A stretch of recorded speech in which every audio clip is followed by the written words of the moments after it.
Good evening, good morning, good afternoon sa mga hobbies natin dyan, buo, mga hobby, kapwa ko mga taga-hobby.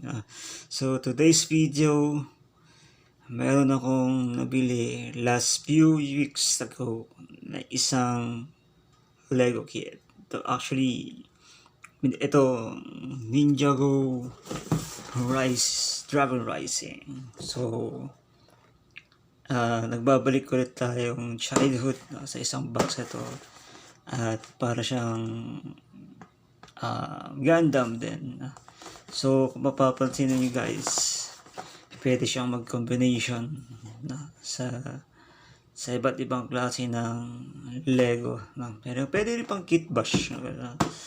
And supposedly this is before the Gundam, before I started to collect the Gundam, I start this Lego building sa past few years ago. And then yun, na-start in 2012. Nag-focus na ako sa Gundam. Then siguro mga way back 8 years, I think, is nag-try ako ulit mag-Lego.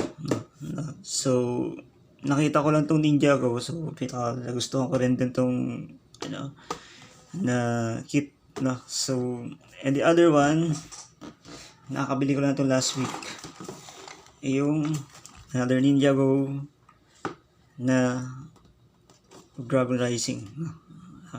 So it's part of the Ninjago. It's Lego pa rin siya guys, no. So maganda rin siya, then pwede siyang easy to build na rin yung box ito. So today's video is unboxing tayo ng mga Lego kits. So unahin na natin tong isa. Ang character ay si Cole. So bricks siya, then laki ng box. So tsaka meron siyang instruction manual kung paano siya bubuksan, and supposedly dapat ganito. So may mga pattern siya ganito lang siya magbukas guys. Ayan, dahan-dahan lang. Dapat pala paiga. So wait lang guys, iakat natin ng konti itong ating camera. Yan. So dapat kung mag-unbox kayo, ito lang din guys. Box lang naman din. So yun tayo sa boxing ngayon tayo guys. Medyo matigas yung kanyang box. Kailangan natin ilagay naman. So yun, dapat pala gumamit tayo ng tools natin sa Gundam. So kaya siya guys. So today bubuksan na natin siya. Para ba to? I think dapat siya dito. Yun. So nakita nyo guys, medyo kumalas na yung box. So ang bukas na ito ay dapat paangat siya. Paangat siya. So nakalas na yung box. Dahil supposedly dapat siya kakalas na. Mamagat lang siya. Ayan na siya guys. Okay na natin siya. So tingnan natin kung ano naman na ito. Ayan. Wow. Parang siyang tawag doon, pagkain, popcorn. So just like a popcorn. So ito bali siya ito siya guys. So yung wrapper ba open niya, hindi ko siya na proper open. So ganito yung tsura niya sa loob. May instruction manual din siya, just like the Gundams. So meron siyang QR code. Then dito sa QR code ito ay pwede nyo siyang i-check na papapahalawin. And ito yung manual niya. So manuals na ginagawin, pero napaka-easy lang siya buuin. So no need to cut, no need to tools, automatic nandito na siya guys. So session na guys, hindi ko siya masyadong mapapakita yung loob, pero ganito lang siya, same na manual. So, each Lego, each brick, may mga codes na kung ano yung code na gagamitin nyo sa pag-build ng Lego. And then, supposedly, meron na siyang kasamang pilot. And the pilot is coal. So, actually, depende sa Lego. Depends on the Lego. Kung anong klaseng plastic ang ginagamit nila dito. Sometimes transparent, sometimes ito, para plastic bags. And may sticker siya sa loob. Hindi ko lang alam kung saan yung sticker na part. So, pag binuksan ko kasi ito, medyo kakalat. Nakabangan niyo yung mga reviews ng ating mga Legos. So, meron siyang 1 and 2 na brick type. So, ito siya. Ganito siya ganito yung kanyang boxing. Sa mga previous na Lego kasi is almost plastics eh. Yung mga way back, naabutan nyo siguro yung mga na mall. Dati di pa, actually sikat na dati yung Gundam, medyo mahal nga lang. Dati, no? So ito medyo may konting kamahalan. Actually, sale siya eh. Regular price nito yung nasa, yun, mga 3K lang yun. So, next video unboxing tayo ngayon ay si Nia. Tapitan natin sila cool. Medyo cool. So, same as the Lego before. Gundam kasi ang box niya is paangat. Paangat ang bukas. Pero sa Lego kasi, meron siyang pattern kung paano siya bubuksan. So, ay try ulit natin siyang buksan ulit na hindi may matatamaan. Nope. Standa lang tayo. Hindi tayo tulad ng kanina na ano. Yan. No, easy lang. Yan. Hindi siya masyado. Sige guys, medyo mailig lang pa.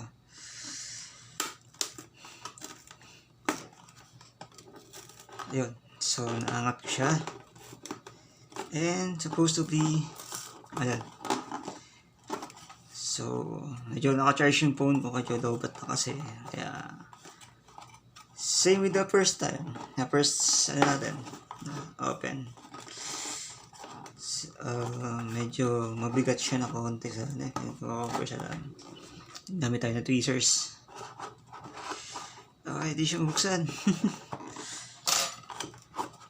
So, yun. Ano siya. Kailangan na siya buksan dito. Kailangan na siya buksan dito. Nasaan yung oh. So, ito siya guys. Yun. May pattern nga rin siya. Para buksan tong Lego na to. So, ito na siya guys. No? Medyo mabigas yung box kasi sobrang sealed. Hindi siya tulad ng Gundam natin na medyo paangat. Ito kasi paiga. So check natin kung ano yung loob na ito. Unbox na tayo. Yun. Sinasabi ko. May box natin. Pala. So check natin yung box ng may naiwan. Wala lang masyado. So Nia sa siya lang yung babae na ninja sa Ninjago. So tingnan natin, same as the Lego pa rin, ganun din. Dito wala siyang QR code. Meron din siya. Tapos yan, manual din, manual build. Meron din tayo manual build din dito. So natitignan nyo na lang guys. Meron siyang iba't ibang pwede ma-build na. So mapapansin nyo, ganun din, same as the Lego na. So may bricks din siya na pwede sundin. Kasi kung ito is paha lang, kasi maliit lang yung box niya. Supposedly konti lang yung kanyang mga parts. Yan, ito lang siya guys. Plastic. So bakit may buto? Okay, so kalaban nila yung ninja na boto. So kung mapapansin nyo, ba may pinagkaiba nila dito? Oops, sorry. The difference ito plastic. Ito kasi plastic na talaga. Sealed plastic. Ito para siyang, ewan ko ang tawag dito, para siyang plastic bag, I think. Kasi, guys, malaki yung box na to. Kaya ginawa siya na, hindi ginamit nila na plastic. And kung papapansin nyo ka guys, gawin natin ito. Ang titignan nyo guys, yung manuals, meron siyang pa horizontal, and meron siyang parang booklet na pamphlet na maliit. But same pa rin as usually in the manual. Pero kung kapapansin nyo, bakit magkaiba ang manual? Itong dalawang to, this is the difference, no? Kaya explain ko sa inyo guys, no? Pag halimbawa pag nakita nyo yung box nito, for example ito, Ninjago. So, instruction manual ay ito. Pero kung halimbawa is example, nakita yung box niya, medyo box na talaga, mga kalaki. Ganito ang lalabas.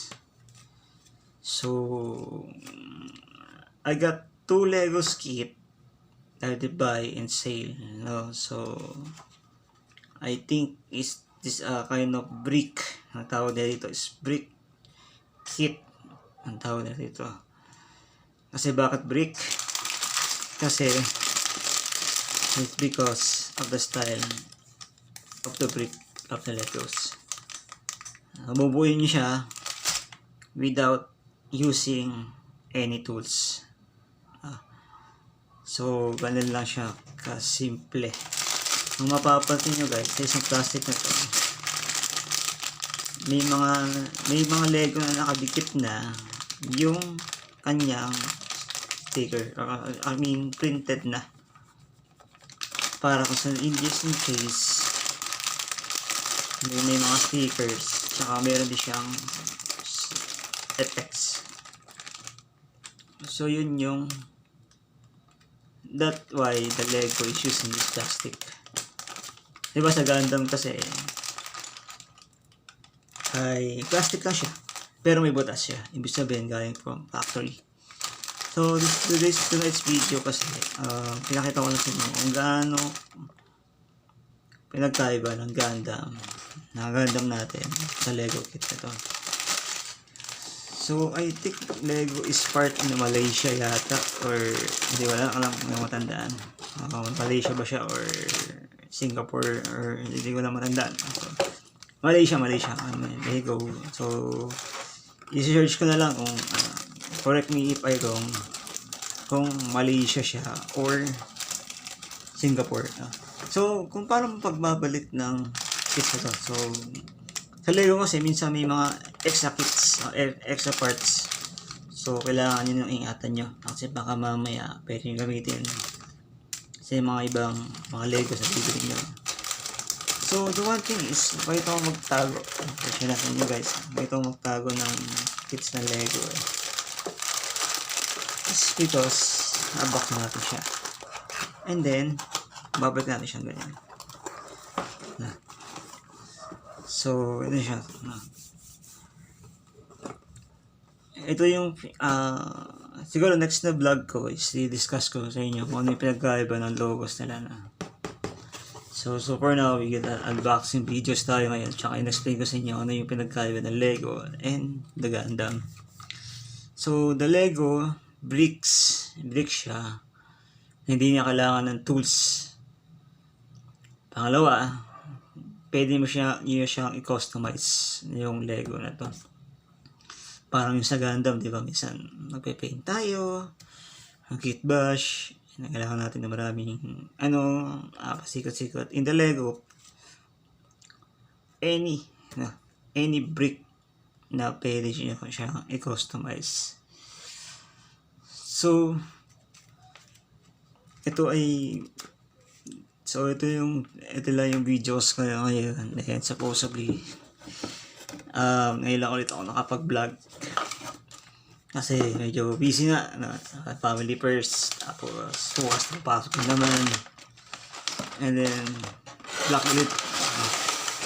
Saka guys, medyo busy rin ako sa part-time ko, as part-time job. At gumagawa na rin ako ng logo na soon magkakaroon tayo ng portfolio. So, na-surprise ba kayo sa aking logo guys? Kung na-surprise kayo, please comment down below. Tsaka kung may mga question kayo kung bakit Jeans PH TV ang nilagay ko, binago ko yung pangalan kung bakit Jeans PH TV. I-explain ko na rin ngayon dito, yamang babawing-bawi ako ngayon sa vlog natin ngayon. Jeans PH TV kasi ay na-inspired ako sa mga streamers, sa mga vloggers. Kasi ang jeans, marami. Pwedeng maging ibang bansa, globally, at saka locally. Ang jeans kasi, ito ay, nung naglalaro pa ako ng Tekken, yun ay ginamit ko, jeans, kasi letter J. And then, simula nun, ginamit ko na yung tawag sa akin ng mga kaibigan ko, jeans, Jean. Yun yung character sa Tekken, at yung character sa Grand Chase. So, kaya Jeans PH TV. So, marami kayong abangan sa video, sa mga vlogging ko. At sana ay ma-enjoy nyo itong panonood ng aking vlog. Sa mga simpleng vlog nito. Sinabayan na natin ang unbox ng Lego. At, abangan nyo yung video nito. No? So, marami pa tayong backlog na gagawin. So, magabi na, natapos ko lang yung B Assault Buster. Isang abangan nyo yan. Lalo na sa mga B fans yan. B Victory fans. So, ito lang yung tonight's video natin ngayon. Sa next week, wala rin akong pasok. So, medyo holiday na 2 weeks. Ngayon, nag-holiday siya ngayon. At bukas papasok na ako. And then, tagabi, mag-edit ako ng video, gagawa ako ng Canva. At soon, pag marami ako ng subscriber dito, gagawa tayo ng t-shirt, gagawa na ako ng merch. So, like and share nyo lang itong vlog ko at sa video na to. So, sana magustuhan nyo yung video na to kasi hindi lang more on Gundam ang gagawin ko dito. It's more on minsan magle-lego ako, minsan mag-figure ako, minsan mag-figurates tayo, action figure. So, tatry natin yung mga ibang brand ng ating hobby. So ngayon guys, maraming salamat sa panonood ng video ito. At hopefully, magtuloy-tuloy na itong vlog na ito. And supposedly, sana ma-hit ko ang 1K subscribers natin. So, sa Lego, kung magtanong kayo, ano ba recommended nyo na Lego or ano? So, wala akong i-recommend. Choice nyo na lang yan kung ano yung Lego ang gusto nyo. Is either kotse, or itong robotics na to, or city. So, hindi lang basta tayo ay collectors lang. Syempre, i-share natin yung hobby natin. Ayun, so this is my video. This is natatapusin. I hope you stay safe. It's been raining in Manila na. So, rainy season na ulit. Sarap matulog, masarap magkape. At higit sa lahat, masarap din mag-build. So, yun na guys, pasensya na. Ngayon natin ako nakagawa ng video. Sabi ko nung last vlog, medyo na busy ako. Family first, trabaho, part-time, marami. So, sana tuloy-tuloy na tayo ngayon guys. Mga video, vlog, tutuloy na natin lahat. So, see you on the next vlog. And don't forget to like and subscribe to Jeans PH TV. At marami tayong aabangan. Hindi lang basta kids. Marami. Soon, mag-video na tayo ng mga travels natin. See you on next video.